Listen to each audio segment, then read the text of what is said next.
Hello friends, welcome back to my YouTube channel. आज के इस वीडियो में हम डिस्कस करने वाले हैं नॉर्मल एंड स्टैंडर्ड डिस्ट्रीब्यूशन, जो एमए इकोनॉमिक्स के एमएससी 203 एग्जाम के अंदर बहुत ही इंपॉर्टेंट क्वेश्चन है और आपकी ये 6 मार्क्स के थ्योरी में सेक्शन बी में जरूर आएगा। तो आप इसको, क्योंकि हर ये 2 या 3 अटेम्प्ट में एक बार नॉर्मल डिस्ट्रीब्यूशन और स्टैंडर्ड डिस्ट्रीब्यूशन के ऊपर क्वेश्चन आ जाता है, तो आप बने रहें हमारे साथ और इस थ्योरेटिकल क्वेश्चन को बहुत आसानी से समझें और एग्जाम में लिख के आएँ और 6 मार्क्स सिक्योर करें। चलिए स्टार्ट करते हैं। सबसे पहले देखते हैं नॉर्मल डिस्ट्रीब्यूशन और स्टैंडर्ड डिस्ट्रीब्यूशन का मतलब क्या होता है। Normal distribution, the normal distribution is a continuous probability distribution, यानी कि ये किस तरीके का प्रोबेबिलिटी डिस्ट्रीब्यूशन है? Continuous, that is symmetric about the mean depicting a bell shaped curve, यानी कि बेल शेप्ड कर्व का है और कंटिन्यूअस प्रोबेबिलिटी डिस्ट्रीब्यूशन है। तो आपको मीनिंग में ये लिख के आना है। फिर कैरेक्टरिस्टिक्स, इसका कैरेक्टरिस्टिक्स कैसा होता है?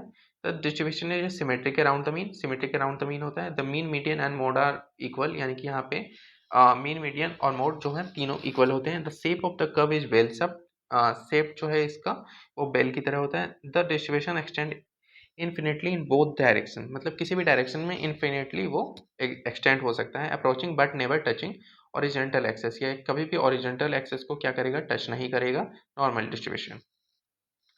The total area around the curve equal is 1, हमेशा जो टोटल एरिया है वो कर्व के अराउंड क्या रहेगा? 1, रिप्रेजेंटिंग टोटल प्रोबेबिलिटी, यानी कि टोटल प्रोबेबिलिटी जो है हमेशा 1 ही रिप्रेजेंट करेगी अगर वो डिस्ट्रीब्यूशन नॉर्मल डिस्ट्रीब्यूशन है। तो the probability of observing A value with in a certain range depend on the area under the curve over that range, यानी कि यहाँ पे क्या है कि ऑब्जर्व करेगा अगर वैल्यू, तो विद इन रेंज अगर है तो वो किस चीज़ पे डिपेंड करेगा?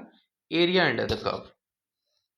तो ये हमारा नॉर्मल डिस्ट्रीब्यूशन का एक बहुत ही छोटा सा मीनिंग और उसके कैरेक्टरिस्टिक्स जो आपको एग्जाम में अच्छे से एक्सप्लेन करके आने हैं। फिर उसके बाद हम समझते हैं कि स्टैंडर्ड नॉर्मल डिस्ट्रीब्यूशन क्या है। कि definition, it is a special case of the normal distribution with the mean of zero and standard deviation 1, यानी कि यहाँ एक स्पेशल केस है जहाँ आपका मीन क्या होगा? 0 और स्टैंडर्ड डेविएशन क्या होगा? 1। इसके कैरेक्टरिस्टिक्स को देखते हैं।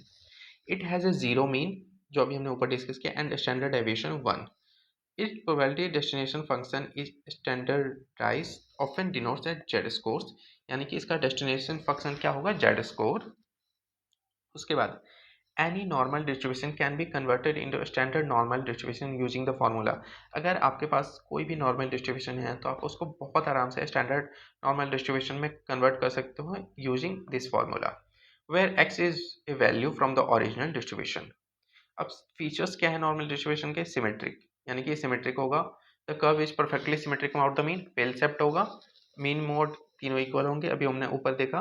फिर इंपीरियल रूल क्या होता है? About 60% of the data falls within 1 standard deviation from the mean, about 95% within 2 standards and about 99.7 within 3 standard deviation. तो ये इंपीरियल रूल है। फिर उसके बाद क्या है? Asymptotic nature, the curve approaches the horizontal axis but never touch it. ये हमने ऊपर भी डिस्कस किया था कि ये कभी भी अपने एक्सेस को टच नहीं करेगा हॉरिजॉन्टल पे। Application, widely used in natural and social science for modelling real world phenomena such as heights, cost, test scores etc, यानी कि ये कहाँ कहाँ यूज होता है वो बताया गया है।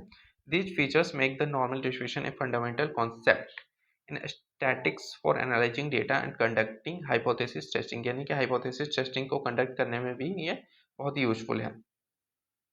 तो ये है हमारा normal distribution and standard normal distribution का एक छोटा सा थ्योरेटिकल क्वेश्चन जो आपके एग्जाम में 6 मार्क्स का आता है। तो आप बहुत आसानी से इसको लिख सकते हैं। सबसे पहले आपको मीनिंग लिखना है, फिर उसके बाद आपको उसका कैरेक्टरिस्टिक्स लिखना है और फिर उसके बाद आपको लिखना है कि ये कहाँ कहाँ यूज होता है। ठीक है, तो बने रहे हमारे साथ, हमारे चैनल को सब्सक्राइब करें और हमारे वीडियो को लाइक करें और कहीं भी कुछ भी कन्फ्यूजन हो, डाउट करें, हम आपको क्लियर करेंगे। Thank you.